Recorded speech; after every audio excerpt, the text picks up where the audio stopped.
பைபிளில் பல கேரக்டர்ஸ் இருக்குங்க. ஆனால் குடும்பம் அப்படின்னு எடுத்தீங்கன்னா முதல் குடும்பம் அப்படின்னு பார்த்தீங்கன்னா ஆடம் அண்ட் ஈவ். ஆனால் ரைட் மாடல் குடும்பம் அப்படின்னு பார்த்தீங்கன்னா ஒரு குடும்பம் இருக்குது. இந்த குடும்பம் யார், இந்த குடும்பம் எங்கே வருது, எப்படி இந்த குடும்பம் ரோல் மாடலாக இருக்குது அப்படின்றத பற்றிலாம் பல கேள்விகள் இருக்குது. Let's welcome to the MD Jagan and ask him a few questions. Jagan, welcome to the program.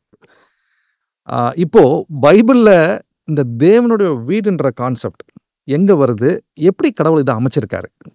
முதல் ஃபேமிலி பார்க்க போகிறோம். ஃபஸ்ட்டு ஃபேமிலியை பார்க்க போகிறோம். எல்லோரும் நினச்சிப்பாங்க ஆடம் அண்ட் ஈவ்னு சொல்லி. நான் என்ன நினைக்கிறேன்னா ஃபஸ்ட்டு சக்ஸஸ்ஃபுல் ஃபேமிலியை பார்க்கலான்னு பார்க்குறேன். பைபிளில் வந்து முதல் சக்ஸஸ்ஃபுல் ஃபேமிலியாக நான் பார்க்குறது. இப்போ அதுக்கு முன்னாடி உள்ள ஃபேமிலிலாம் சக்ஸஸ் இல்லையா அப்படின்னு கேட்டிங்கன்னு சொன்னால் இவங்ககிட்ட இருக்கிற சக்ஸஸ் அவங்ககிட்ட இல்லை. அதனால் நம்ம முதல்ல இவங்களை பார்த்துட்டு பின்னாடி அவங்கள பற்றிலாம் நம்ம பார்க்கலாம். யாரை பற்றி பார்க்க போகிறோம் அப்படின்னு கேட்டால் நோவாஸ் ஃபேமிலியை பற்றி நம்ம பார்க்க போகிறோம். நான் அதிகம் தியானிக்கிறது, அதிகம் ரொம்ப இம்ப்ரெஸ் ஆனது எதுன்னு கேட்டிங்கன்னா அந்த நோவாஸ் ஃபேமிலி.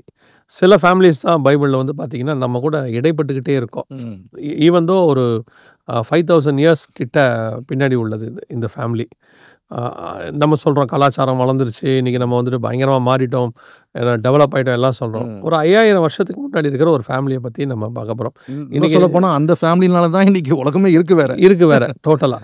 ஒரு அகழ்வாராய்ச்சியில் தோண்டி எடுக்கும்போது எதையாவது எடுத்தாங்கன்னா அந்த காலத்து ராஜாக்களுடைய எலும்பு அதெல்லாம் எடுக்கும்போது அவங்கள பற்றி பேசும்போது இவங்க சொல்லுவாங்க அவங்களுடைய வாழ்க்கை முறை அப்படி இருந்தது, இப்படி இருந்தது, அவங்க வந்து வேறு மாதிரி இருந்தாங்க அப்படிலாம் சொல்லுவாங்கள்ல. ஆனால் 5000 வருஷத்துக்கு முன்னாடி இன்றைக்கி உள்ள ஃபேமிலிக்கு தேவையான ஒரு லைஃப் அவங்க வாழ்ந்துருக்காங்க. எப்படி இவ்வளோ அட்வான்ஸ்டாக அவங்களால வாழ முடிஞ்சிச்சு, நான் சொல்கிறது ஸ்பிரிச்சுவலி எப்படி வாழ முடிஞ்சிச்சு, எப்படி அவங்க சக்ஸஸ் பண்ணாங்க அப்படிங்கிறது ஒரு பெரிய இம்பார்ட்டண்ட்டான ஒரு விஷயம். அதில் ஃபஸ்ட்டு நாம் வாசிக்கிற வசனம் என்னென்னா ஹீப்ரூ 11:7 எபிரேயர்கள் நிருபம் 11ஆம் அதிகாரம் 7வது வசனத்தில், விசுவாசத்தினாலே நோவா தற்காலத்தில் காணாதவைகளை குறித்து தேவ எச்சரிப்பு பெற்று பயபக்தி உள்ளவனாகி தன் குடும்பத்தை ரட்சிப்பதற்கு வேலையை உண்டு பண்ணினான் அப்படின்னு இருக்கு. நான் ஃபஸ்ட் பார்ட் மட்டும் எடுத்துக்கிறேன் அந்த வசனத்தில். செகண்ட் பார்ட்டும் அதுக்கப்புறம் பார்க்கலாம். அவனுடைய மிக முக்கியமான டாஸ்க் கோல் என்ன அப்படின்னு பார்த்தீங்கன்னு சொன்னால் வசனம் சொல்லுது நோவா பேழையை எதற்காக உண்டு பண்ணினான் அப்படிங்கிறத இங்கே தெளிவாக ஆன்சர் இருக்கு. தன் குடும்பத்தை ரட்சிப்பதுனா பாதுகாப்பதற்கு அல்லது சேவ் பண்ணுறதுக்கு. சொல்ல போனால் ஜெனசிஸ் நடந்த மேட்டருக்கு ஹீப்ரூஸில் தெளிவு இருக்கு. ஓல்ட் அண்ட் நியூ டெஸ்டமெண்ட்டை எப்படி கனெக்ட் ஆகுது பாருங்க. நோவா பேழையை உண்டு பண்ணினானுங்கிறது அங்கே இருக்கும், எப்படி உண்டு பண்ணால் எல்லாம் இருக்கும். ஏன் உண்டு பண்ணினானுங்கிறதுக்கு காடுக்கு ஒரு பிளான் இருக்கும், நோவாக்கு ஒரு பிளான் இருந்திருக்கு. நோவா பிளான் தான் இங்கே இருக்குது. அப்போது நோவாவுடைய இப்போ நீங்கள் இப்படி எடுத்துக்கிட்டிங்கன்னா இதே காரியத்தை நீங்கள் ஜெனிசிஸில் வாசித்து பாருங்கள். 19ஆம் வசனம் 6ஆம் அதிகாரத்தில், சகலவித மாம்சமான ஜீவன்களிலும் ஆணும் பெண்ணுமாக வகை ஒன்றுக்கு ஒவ்வொரு ஜோடும் உன்னோட உயிரோடு காக்கப்படுவதற்கு பேழைக்குள் சேர்த்துக்கொள். ஜாதியான பறவைகள், ஜாதியான மிருகங்கள், பூமியில் உள்ள சகல ஜாதியான ஊரும் பிராணிகள் வகை ஒன்றுக்கு ஒவ்வொரு ஜோடு உயிரோடு காக்கப்படுவது கடவுது. 19 and 20 இருக்கு 6th சாப்டரில். ஸோ காட்ஸ் பிளான் என்னவா இருக்குன்னு கேட்டிங்கன்னா வேர்ல்டில் இருக்கிற எல்லாத்தையும் ஒரு பேர் காப்பாற்றணுன்ற ஒரு முடிவுக்கு வந்துட்டு ஒரு டிசைன்.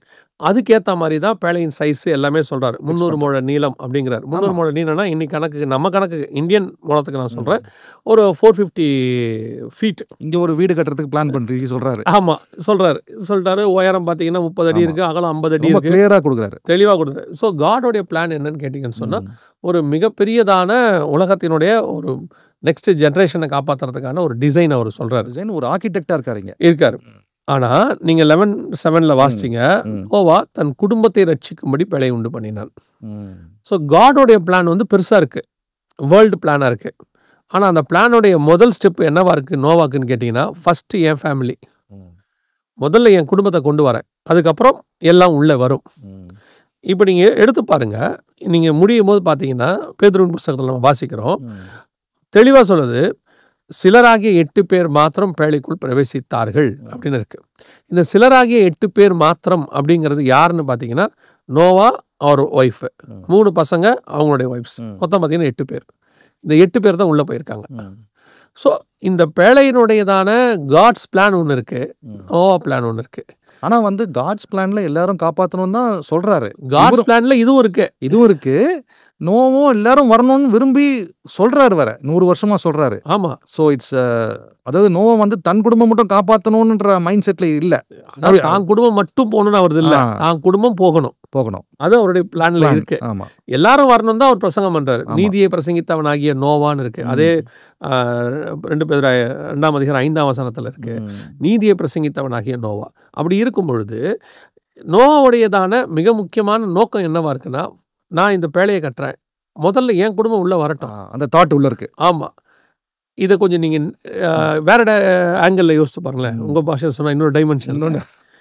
எல்லாரும் வரல, என் குடும்பம் வராமல் போயிடக்கூடாது. எல்லாருமே இதுக்குள்ளே வராமல் இருக்காங்க, யாரை கூப்பிட்டாலும் வரமாட்டேங்கிறான். சரி, யாரும் வரலங்கிறது ரெண்டாவது. என் குடும்பம் அது வந்துடணுமே, அவங்களோட சேர்ந்து இவங்களும் அழிஞ்சிடக்கூடாதுங்கிற தாட் இருக்கு அவருக்கு. என் குடும்பம் தான் வரணும், நாங்கள் தான் உள்ளே போகணுங்கிறது அந்த தாட் இல்லை. எல்லாரும் அழிகிற இடத்துல என் குடும்பம் அழிஞ்சிடக்கூடாது, என் குடும்பம் உள்ளே வந்துடணும் அப்படிங்கிறது அவருக்கு மிக முக்கியமான ஒரு தாட்டாக இருக்கு. இன்னைக்கு இந்த தாட்டு தான் எல்லாருக்கும் தேவையான மிக முக்கியமான தாட். அதுக்காக தான் இது எழுதப்பட்டிருக்கு. ரோமருக்கு எழுதும் போது பவுல் சொல்றாரு, இதெல்லாம் ஏன் நமக்கு திஷ்டாங்கமாக எழுதப்பட்டிருக்கிறது அப்படின்னு கேட்டிங்கன்னா, நமக்காக இது எழுதப்பட்டிருக்குன்னு சொல்றாரு. இந்த மாதிரி காரியங்கள் பழைய ஏற்பாட்டில் உள்ள காரியங்கள்லாம் அதான் எழுதப்பட்டிருக்கு. அப்போ இன்னைக்கு உங்ககிட்ட வேர்ல்டு விஷன் இருக்கலாம், நீங்கள் ஒரு மிகப்பெரிய ஆளாக இருக்கலாம். ஆனால் முதல்ல உங்ககிட்ட இருக்கக்கூடியதான ஃபேமிலி, நீங்கள் உங்ககிட்ட கொடுத்த ஒரு விஷயத்தை நீங்கள் ரெடி பண்ணுறீங்களா? அதுதான் இங்கே கேள்வி. அலைன்மெண்ட்டில் இருக்கான்னு. அலைன்மெண்ட்டில் எனக்கு ரொம்ப பிடிச்ச ஒரு ஸ்லோகன் அல்லது ஒன்லைன் என்னன்னு கேட்டிங்கன்னு சொன்னால், அலெக்சாண்டர் தான் எல்லா கிங்லையுமே வந்து இந்த சக்ஸஸ்ஃபுல். அவர் பேரே Alexander the Great. Alexander the Great. அதுக்கு முன்னாடி ஒரு கிரேட் இருந்தார். அவர் யாருன்னு கேட்டிங்கன்னா சைரஸ் த கிரேட்.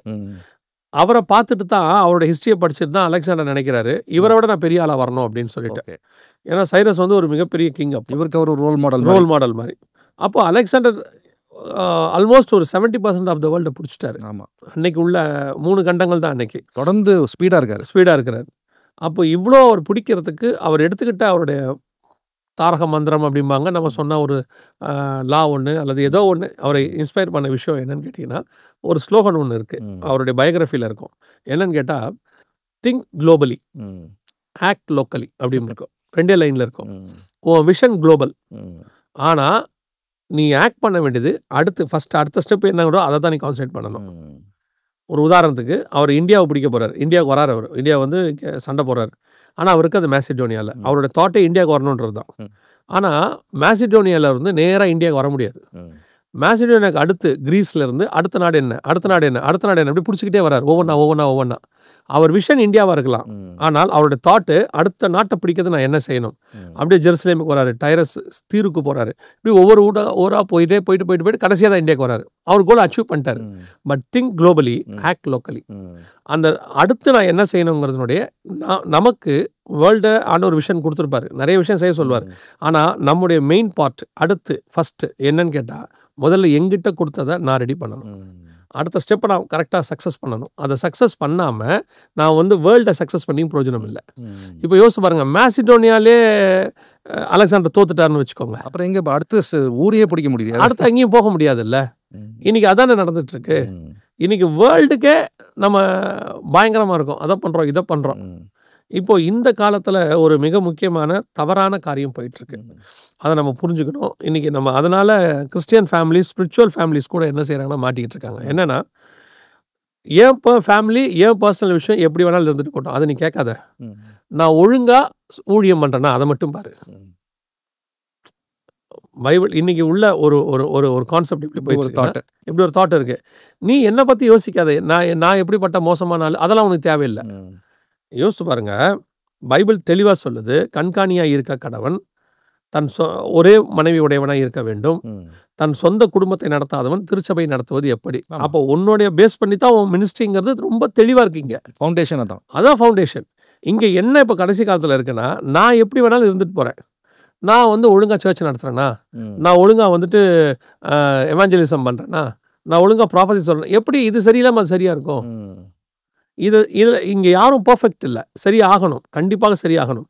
சரியாகணுங்கிற எண்ணமாவது உனக்கு இருக்கணும்ல.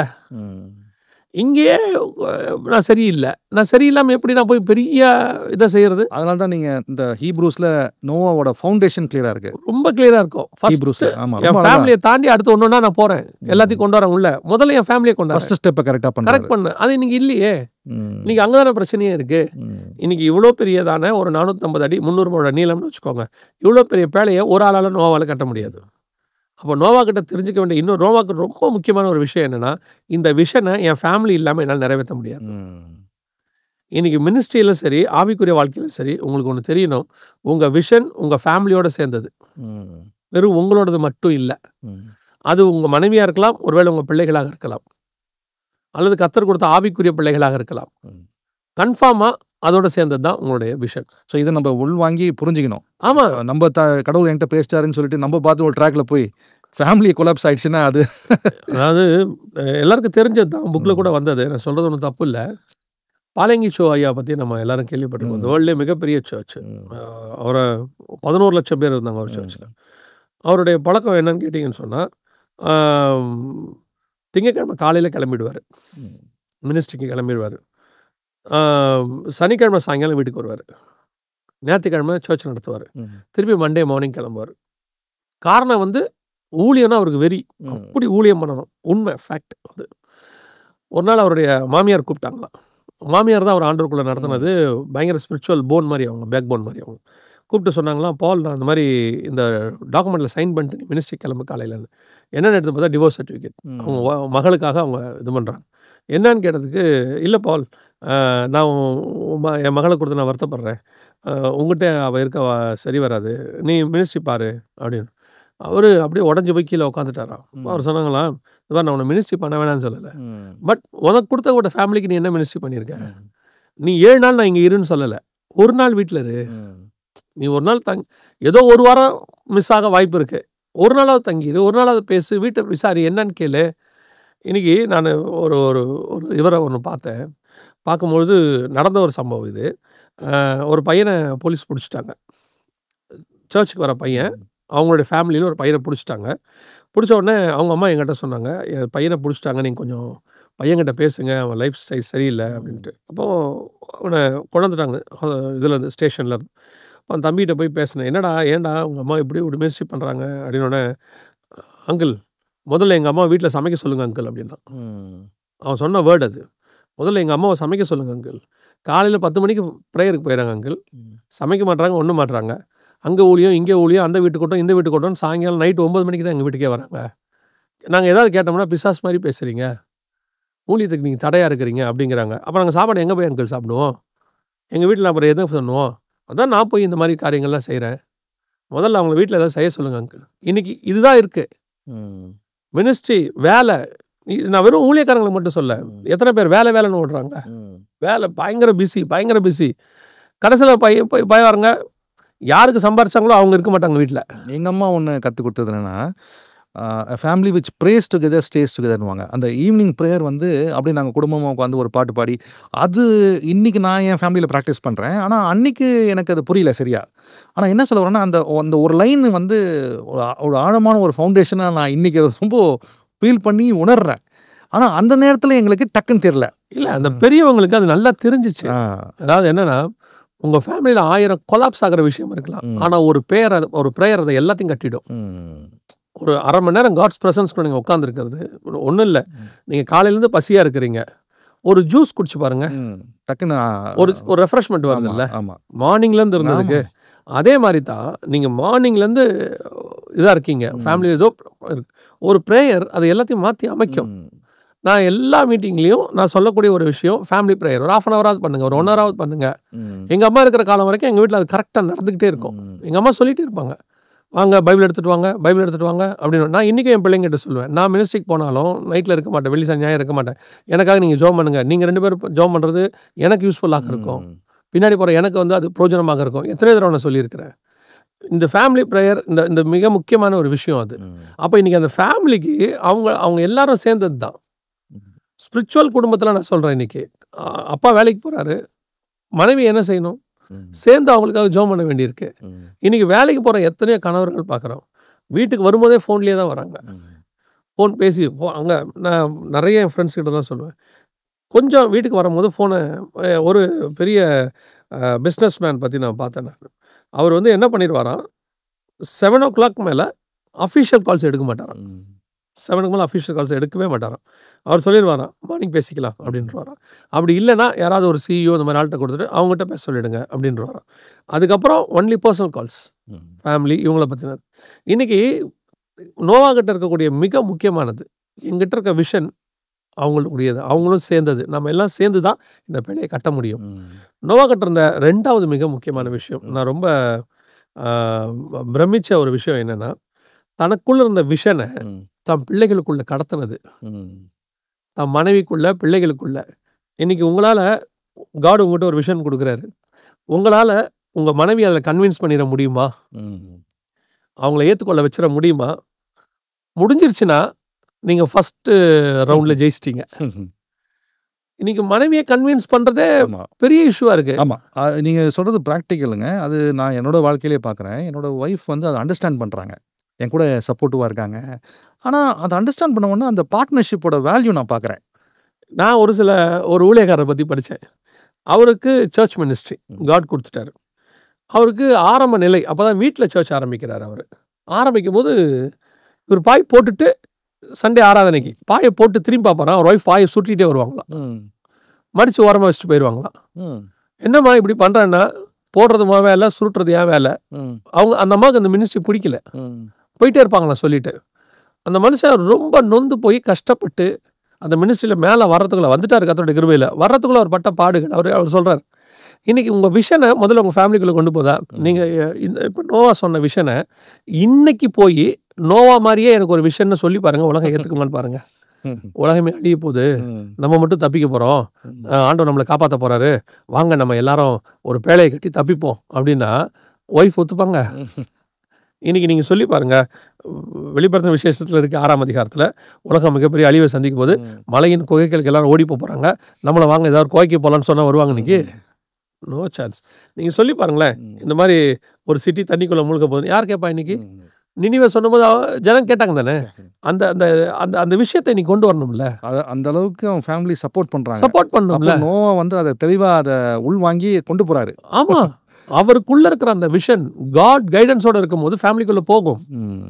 2வது அடுத்த ஸ்டெப்பு, ஒய்ஃப் கிட்ட இருந்த விஷன் 3 நல்லா வளர்ந்த வாலிப பசங்களுக்குள்ளே போச்சு, ஃபேமிலியோடு இருக்க பசங்கிட்ட போச்சு. உங்களால் பண்ண முடியுமா? இன்றைக்கி அப்பா சொல்கிறாரா இப்படி உலகம் அழிய போதான், அதனால் ஆண்டவர் நம்மளை காப்பாற்ற போகிறாரா, நம்மளை எல்லாம் சேர்ந்து ஒரு பேழை செய்ய சொன்னார். ஏம்மா அவர் தான் சொல்கிறாருன்னா நீங்களும் கேட்டுருக்கிறீங்களேம்மா, அப்பாவுக்கு வயசாகி போச்சுமா. இந்த விஷனை நோவா சொல்லும் பொழுது கிட்டத்தட்ட நோவாக்கு 800 வயசுக்கு மேலே. வயசான காலத்தில் அவர் என்னமோ சொல்கிறாரு, நீ நம்புறியாம்மா?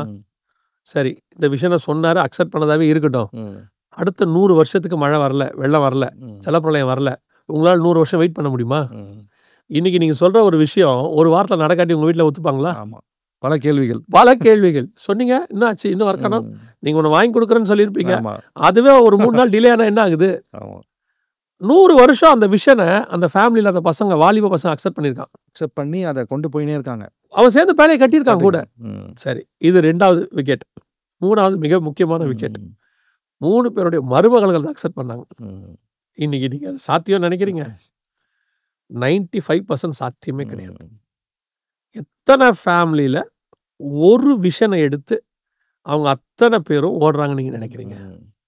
எனக்கு ரொம்ப சந்தோஷமான ஒரு விஷயம் என்னென்னா, ஒரு தமிழ்நாட்டில் தான் ஒரு பாஸ்டர் ஃபேமிலி, அவங்க அந்த அம்மாவுக்கு கணவர் மனைவியுமா ஊழியம் செஞ்சாங்க. கணவர் இறந்துட்டார், அவர் பாஸ்டர் இறந்துட்டார். அவங்களுக்கு 7 பசங்க, ஆண் பசங்க 7 பசங்க. அந்த அம்மா அவங்களுக்கு ஒரு ஆசை இருந்துச்சு, 7 பசங்களும் ஊழியம் பண்ணணும்னு. 7 பசங்களும் ஊழியம் பண்ணுறாங்க. பெரிய ஆச்சரியம் என்னென்னா, 7 பேருக்கும் கல்யாணம் பண்ணி கொண்டு வந்த 7 பிள்ளைகளும் சேர்ந்து அந்த ஊழியம் பண்ணுறாங்க. இன்றைக்கி முடியுமா? இன்றைக்கி 2 பசங்க வச்சுருக்கிற சர்ச்சு, 2 பசங்க வச்சுருக்கிற ஊழியக்காரங்க, ஊழியம் உடையுது. அவங்களுக்குள்ளே ஒன்றும் சொல்ல மாட்டேங்குது. ஆனால் அதே மாதிரி நீங்கள் சொன்ன மாதிரி இப்படியும் இருக்குது. அதாவது சாத்தியமா அப்படின்னா சாத்தியம், ஆனால் வந்து 5% இருக்கு. நமக்கு முன்னாடி மேகம் போல திரளான சாட்சிகள் நிறைய இருக்காங்க. நான் பேர் சொல்கிறதுல சந்தோஷப்படுறேன். நம்ம டிவியில் கூட ஒரு ப்ரோக்ராம் பண்ணுறார், ஜோசப் பாலச்சந்திர ஐயா பற்றி. அவர் ஃபேமிலியை போய் பாருங்கள். அவர் 7 பிள்ளைகளையும் கர்த்தருக்குள்ள வளர்த்துருக்காரு. 7 பேரும் ஏதோ ஒரு வகையில் மினிஸ்ட்ரியில் இருக்காங்க. நல்ல ரோல் மாடல். ஆமாம், நல்ல ரோல் மாடல். அவர்கிட்ட போய் பேசும்போது அவ்வளோ சந்தோஷமாக இருக்கும். அவர் எக்ஸ்பிளைன் பண்ணுவார் யார் என்னென்ன பண்ணுறாங்க அப்படின்னு. அது மட்டும் இல்லாமல் அவரோட ஹார்ட் பீட்டே ஃபேமிலி. அந்த கான்செப்ட் பல ஊழியக்காரங்களோட மினிஸ்ட்ரி வளர்கிறதுக்கு ஃபேமிலி தான் காரணம்னு சொல்லி ஒரு ஊழியமாகவே பண்ணுறாரு. பெரும்பான்மையை நீங்கள் எடுத்து பாருங்கள், பிரச்சனை இருக்குது. இன்னைக்கு ஏன்னா இவங்க விஷன் மனைவிக்குள்ள போல, அல்லது மனைவிக்குள்ள போல விஷன் பிள்ளைகளுக்குள்ள போல, பிள்ளைகளுக்குள்ள இருக்கிற விஷன் அடுத்த ஜெனரேஷன் மருமகளுக்குள்ள போல. ஆனா நோவாவால பண்ண முடிஞ்சிச்சு. அப்போ அந்த ஃபவுண்டேஷன் எப்படி நம்ம புரிஞ்சுக்கலாம்? அதோட மெயின் ஃபவுண்டேஷன் நோவா தேவனோட கூட சஞ்சரித்து கொண்டிருந்தார். So Noah walked close with God. நீங்க அடிக்கடி சொல்லுவீங்களா, ஹோலி ஸ்பிரிட் மூவ் பண்ணாம இதுல எந்த மூவ்மெண்ட்டுமே இல்லை. இன்னைக்கு நான் எவ்வளவு போராடி கொண்டு போகணும்னு நினைச்சாலும் போக முடியாது. ஆவியானவர் மூவ் பண்ணணும் அங்க. நீங்க அது அது அது நடக்கணும். நான் அதான் எப்பவும் சொல்வேன், நல்லா நீங்க பிரசங்கம் பண்ணிட்டீங்க, அத்தனை பேர் வந்து சொல்லிட்டான், சூப்பர், அருமை, பிரமாதம், நல்லான்ட்டான். நீங்கள் உங்கள் மனைவி முகத்தை பார்க்கணும். அப்படி பார்த்துட்டே இருப்பாங்க. அவங்க என்றைக்காவது ஒரு நாள் உங்களை பார்த்து நீங்கள் நல்லா இருந்துச்சுப்பான்ட்டாங்கன்னா அன்றைக்கி நம்ம உண்மையிலே நல்லா பிரசங்கம் பண்ணியிருக்கோம். ஏன்னா அவங்களுக்கு மட்டும்தான் நம்மளை பற்றி தெரியும். கரெக்ட். அவங்க சொல்லிட்டாங்கன்னா ஓகே தான், அன்றைக்கி பிரசங்கம் சக்ஸஸ் தான் அப்படின்னு நான் நினைப்பேன். இன்றைக்கி பல இடங்களில் நம்முடைய விஷன் எங்கே போக மாட்டேங்குது, அடுத்த ஜென்ரேஷனுக்குள்ளே போக மாட்டேங்குது. இன்றைக்கி அவங்கள நம்மளால் கன்வின்ஸ் பண்ணி கொண்டு வரவே முடியல. குடும்பங்கள் பிரியுது. இப்போவும் சொல்கிறேன், நோவாக்கு ஒரு விஷன், ஆனால் அது 8 பேருக்குள்ளே இருக்குது, 8 பார்ட்டாக இருக்குது. நோவா ஒரு ஆளால் அவ்வளோ பெரிய பிள்ளையை கட்டவே முடியாது. நோவா ஒரு ஃப்ளோர் கட்டுறாருன்னா பசங்க 2 பேர் அடுத்த ஃப்ளோர், அடுத்த பசங்க மேல் ஃப்ளோர், இப்படி எல்லாத்தையும் பண்ணி கீழ் பூசுறது எல்லா வேலையும் இருக்குது. இவ்வளோ பேரும் சேரணும், இதுக்கு மனைவி அத்தனை பேரும் சேரணும். இவ்வளோ பேரும் சேர்ந்தால் மட்டும்தான் இந்த விஷனை செஞ்சு முடிக்கணும். சொல்லப்போனால் ஒரே மைண்டில் இருக்கணும். இன்னும் சொல்லப்போனால் நீங்கள் சொல்கிற மாதிரி பிளான் இருக்குது, டிசைன் இருக்குது. பரிசுத்த ஆவியை நம்ம அலோவ் பண்ணிட்டோம்னா நிறைய விஷயம் அங்கே ஃப்ளோ ஓரளவுக்கு கொஞ்சம் அப்படியே கொண்டு போயிடலாம். நம்ம அந்த ஹோலி ஸ்பிரிட்டோட அலோவன்ஸ், அந்த அலோவிங் த ஹோலி ஸ்பிரிட்னு சொல்லுவோம்ல. ஆமாம், அதான் சொல்கிறேன், இன்றைக்கி விஷன் இருக்குது எல்லாருக்கும். அந்த விஷனை கொண்டு போகக்கூடியதான ஹோலி ஸ்பிரிட்டுங்கிறதான கடத்துக்கிறவர் இல்லை உள்ள. உங்களுக்கே இவ்வளோ விஷயம் இருக்குது. நீங்கள் ஒரு விஷயம் செய்கிற விஷயத்த உங்கள் வீட்டில் இருக்கிறவங்க அக்செப்ட் பண்ணலை அப்படின்னு சொன்னால், உங்களுக்கு எதிராக இருக்கிறாங்க அப்படின்னா, உங்களால் செய்ய முடியும் அந்த விஷனை, ஆனால் பயங்கர கடினமாக இருக்கும். அதை செஞ்சு முடிக்கிறதுக்குள்ள நீங்கள் ஒரு வழி ஆகிடுவீங்க. ஒரு என்ன சொல்கிறது, ஒருத்தரை கூட கூட்டிகிட்டு ஓடுறதுக்கும் தூக்கிட்டு ஓடுறதுக்கும் டிஃப்ரென்ஸ் இருக்கும். வெயிட் அதுதான் இங்கே நடந்துட்டுருக்கு. இன்றைக்கி நோவாவுடைய குடும்பம் ஏன் இவ்வளோ சக்ஸஸ்ஃபுல்லாக நம்ம பேசப்படுறோம் அப்படிங்கிறத ஆஃப்டர் சோ மெனி ஆமாம், மோர் தென் 4,000 இயர்ஸ் 5,000 இயர்ஸ் கழிச்சு நம்ம ஏன் பேசுகிறோம் அப்படின்னா இதுதான் அதுக்கு ரீசன். அப்போது மிக முக்கியமாக இதை நம்ம அந்த நோவாவுடைய ஃபேமிலியில் பார்க்குறோம். நம்ம மிக்க நன்றி ஜெகன். இந்த பதிவில் வந்து நம்ம நிறைய ஃபவுண்டேஷனாக பார்த்தோம். பல இன்னும் கேள்விகள் இருக்குது. ப்ராபப்ளி நான் அடுத்த பதிவில் நம்ம இந்த ஃபேமிலியை தவிர நெக்ஸ்ட்டு நம்ம இன்னொரு பார்ட் போகும்போது அந்த கேள்விகள் நான் அங்கே வைக்கிறேன்.